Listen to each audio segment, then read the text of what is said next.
अस्सलाम वालेकुम।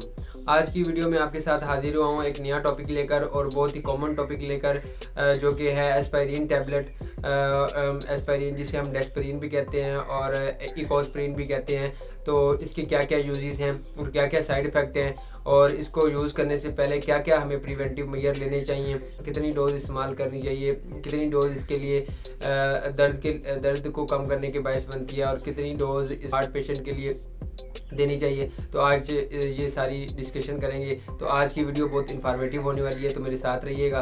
तो चलते हैं हमारे टॉपिक की तरफ कि व्हाट इज़ एस्पायरिन और डेस्परिन, कि ये टैबलेट है क्या और इसके एक्टिव इंग्रेडिएंट्स क्या हैं। डेस्परिन के एक्टिव इंग्रेडिएंट हैं एनहाइड्रस सिट्रिक एसिड और कैल्शियम कार्बोनेट, और जो मेन ड्रग है वो एस्पायरिन है।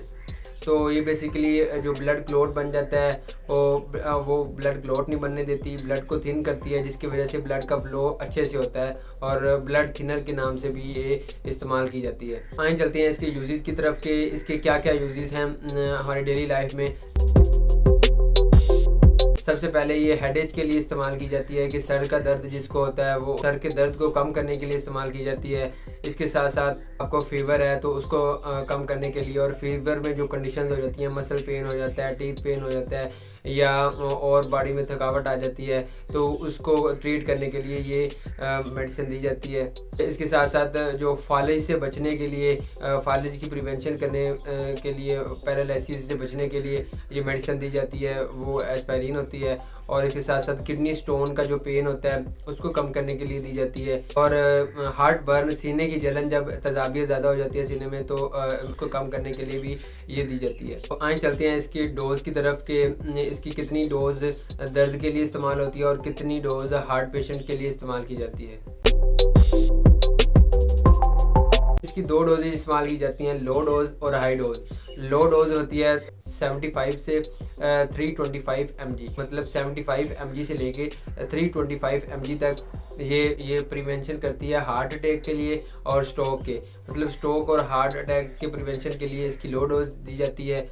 और हाई डोज इसकी है 325 mg से अबव जो डोज है इसकी, वो हाई डोज कंसीडर की जाती है। और हाई डोज में ये एज अ पेन किलर इस्तेमाल होती है, जब मसल पेन और सर दर्द और फीवर के लिए इस्तेमाल की जाती है। अरेथ्राइटिस के लिए भी इस्तेमाल की जाती है, जोड़ों का दर्द जिनको हो जाता है और उन कंडीशन में भी इसको इस्तेमाल किया जाता है। आइए चलते हैं इसकी प्रिवेंशन की तरफ। इसे लेने से पहले हमें क्या क्या प्रिवेंटिव मेजर लेने चाहिए, या इसे लेते वक्त हमें क्या क्या चीज़ों का ख्याल रखना चाहिए। सबसे पहले कि आप एस्पायरिन से एलर्जिक हैं, पहले कभी आपने इस्तेमाल किया है तो आपको एलर्जी हुई है तो आप इसका ना इस्तेमाल करें। और आप ब्लड प्रेशर का आपको मसला है तो अपने डॉक्टर से ज़रूर मशवरा करें। ख़ास तौर पर जो हाई ब्लड प्रेशर के मरीज़ हैं उनको नहीं लेना चाहिए, क्योंकि हाई ब्लड प्रेशर के लिए ये ब्लड के प्रेशर को तेज़ करती है। तो हाई ब्लड प्रेशर जो पेशेंट हैं अगर वो लेना चाहते हैं तो डॉक्टर से ज़रूर मशवरा करें।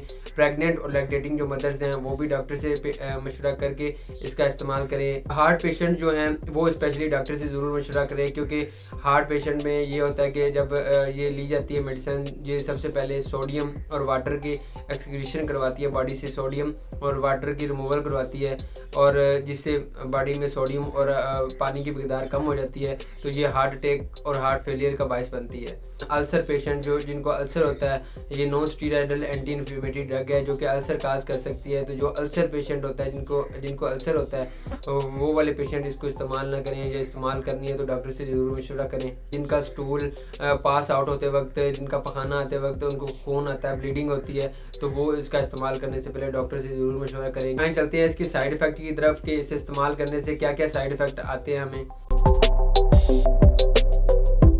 सबसे पहले तो हम कॉमन साइड इफ़ेक्ट की तरफ जाते हैं कि कॉमन साइड इफ़ेक्ट क्या है। इसके कॉमन साइड इफ़ेक्ट ये हैं कि आपको ब्लीडिंग हो सकती है, नोज़ ब्लीडिंग भी हो सकती है, या और जो अनकॉमन इसके साइड इफ़ेक्ट हैं वो ये हैं कि नोज़िया हो सकता है, वोमिटिंग हो सकती है, या ब्लीडिंग हो सकती है, डिफ़िकल्टी इन ब्रीथिंग, आपको सांस लेने में दुश्वारियाँ हो सकती है, और इसके साथ साथ अस्थमा का रिस्क बढ़ सकता है, जिसमें अस्थमा पेशेंट जिनको अस्थमा होता है उनका ये अस्थमा का रिस्क बढ़ सकता है। ब्लीडिंग हो सकती है स्टमक और इंटेस्टाइन में, जो इंटेस्टाइन और स्टमक की ब्लीडिंग है वो इंक्रीज़ हो सकती है। एबनॉर्मल ब्लड पास आउट हो सकता है जब पीरियड्स के दौरान, मेंस्ट्रुअल साइकिल के दौरान एबनॉर्मल ब्लीडिंग हो सकती है।